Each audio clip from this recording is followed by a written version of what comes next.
Hi friends, இன்றைக்கி நம்ம சேனலில் என்ன பார்க்க போகிறோன்னா சுவையான ஒரு கொத்தமல்லி சட்னி தான். அதுக்கு தேவையான பொருள் என்னென்னு பார்த்தோன்னா, ஒரு கட்டு மல்லி எடுத்து கழுவி சுத்தம் பண்ணி வச்சுருக்கிறேன். 1/4 மூடி தேங்காய் கீறி வச்சுருக்கிறேன். 4 பல் பூண்டு, 3 பச்சை மிளகாய், சின்ன துண்டு புளி, 2 டீஸ்பூன் அளவுக்கு உளுந்தம்பருப்பு, தேவையான அளவு எண்ணெய், உப்பு, அவ்வளோதாங்க. எப்படி செய்யலான்னு பார்க்கலாம் வாங்க. முதல்ல கடாய் வச்சு எண்ணெயை ஊற்றிக்கிறோம். எண்ணெய் சூடான உடனே எடுத்து வச்சுருக்கிற உளுந்தம்பருப்பை போட்டு நல்லா செவக்க வறுக்கணும். பொன்னிறமாக ஆகிறது வரைக்கும் வறுத்துக்கோங்க. கருகிடக்கூடாது, நல்லா வறுக்கணும், அவ்வளோதான். கொத்தமல்லி சட்னி கொத்தமல்லி நம்ம ரத்தத்தை சுத்தப்படுத்தக்கூடிய ஒரு பொருள். அதனால் நிறைய சேர்த்துக்கிறது ரொம்ப நல்லது. அடிக்கடி கிடைக்கிறப்ப சேர்த்துக்கோங்க, ஏன்னா இப்போ சீசனு. அடுத்து பூண்டு போட்டுக்கிறோம்.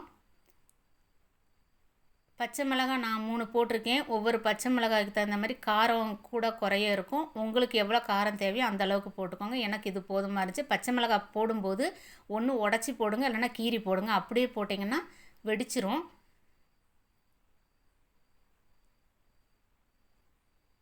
சுத்தம் பண்ண மல்லி எடுத்து போட்டு, மல்லி ரொம்ப வதங்கக்கூடாது, லேசாக வதக்குங்க, அதுவே போதும். ஏன்னா ரொம்ப வதக்கிறப்ப டேஸ்ட்டு மாறிடும். இது நல்ல நாட்டு மல்லியில் சீக்கிரம் வதங்கிடும். அதனால் கொஞ்சமாக வதக்குங்க. இந்த அளவு வதக்குனிங்கன்னா போதும். இப்போ தேங்காய் போட்டுக்கலாம். தேங்காய் போட்டதுக்கப்புறம் ரொம்ப வதக்கணுன்னா எண்ணெய் பிரிஞ்சிரும். அதனால் 2 பெரட்டி எடுங்க, போதும். இப்போ அடுப்பு ஆஃப் பண்ணிடலாம். அந்த சூட்லையே இந்த புளியை போட்டுருங்க. அப்போனா நல்லா கொஞ்சம் சாஃப்ட் ஆயிரும். புளி அரைக்கிறப்ப கொஞ்சம் ஈஸியாக இருக்கும். கொஞ்சமாக உப்பு சேர்த்துட்டு ஆற வச்சிடலாம்.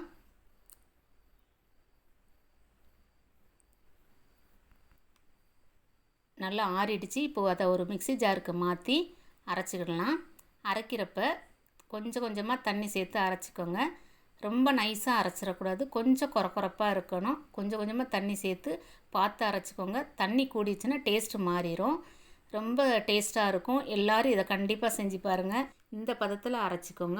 அவ்வளோதாங்க, சட்னி ரெடி ஆயிடுச்சு. இப்போ தோசை ஊற்றிக்கலாம்.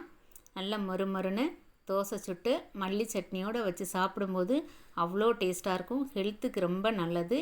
எல்லோரும் இதை ட்ரை பண்ணி பாருங்கள். அடுத்து உங்களுக்கு என்ன ரெசிபி வேணும்னு கமெண்ட்ஸில் சொல்லுங்கள். நான் கண்டிப்பாக அடுத்து வர வீடியோஸில் நான் போடுறேன். இப்போ நல்ல மொறுன்னு தோசையும் மல்லி சட்னியும் ரெடி ஆயிடுச்சு. இந்த வீடியோ பிடிச்சிருந்துச்சுன்னா லைக் பண்ணுங்கள், ஷேர் பண்ணுங்கள். மறக்காமல் நம்ம சேனலுக்கு சப்ஸ்கிரைப் பண்ணுங்கள்.